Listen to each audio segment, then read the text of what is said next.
El dia 24 de gener va ser la data escollida per l'ONU per commemorar el Dia Internacional de l'Educació, per celebrar el seu paper en el desenvolupament i la pau i també per reivindicar l'educació com un dret humà.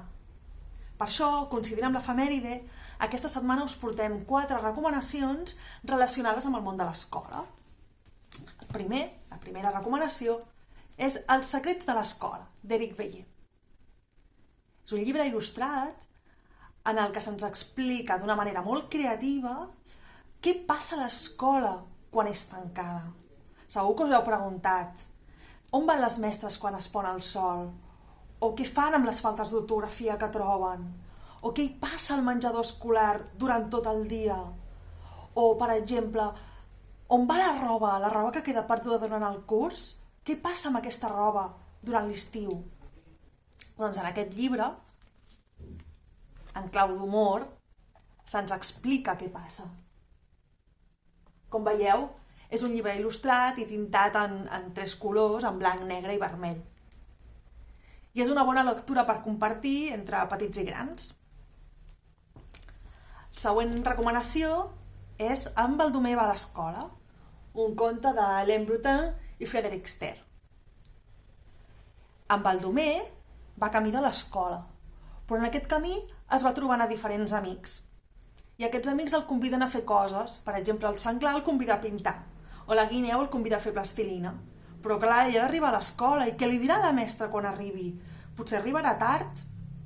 Si ho voleu descobrir, podeu llegir En Baldomer va a l'escola. Les següents 2 recomanacions són 2 llibres sobre el primer dia d'escola. El primer és aquest, El primer dia d'escola de Chu. En Chu és aquest os panda, que té una característica que quan llegiu el llibre descobrireu. El va escriure Neil Gaiman i el va il·lustrar Adam Rex. En Neil Gaiman és un autor anglès de novel·les i novel·les juvenils i també té alguns contes infantils. Per exemple, aquest. En el que el Chu, aquest os panda, està una mica preocupat perquè ha de començar l'escola, però no sap si els seus companys i companyes l'acceptaran. Quan vagi a l'escola coneixerà a la girafa, coneixerà el cargol... Tots ells explicaran què és el que saben fer millor. I al final descobrirà que a l'escola tothom hi és benvingut. I la darrera recomanació és El gran dia del mussolet, de Debbie Gliori i Alison Brown. La Debbie Gliori és l'autora, entre molts altres contes, de Sempre t'estimaré. En aquest ens explica que el mussolet ha de començar a l'escola, però està molt preocupat perquè hauria de ser el seu gran dia, però clar, justament aquell dia que ell no hi és, segur que la mare i el bebè mussol s'ho passen d'allò més bé. I s'imagina que aniran en un vaixell pirata, que cantaran en un grup de rock, que agafaran un coet i aniran a la lluna...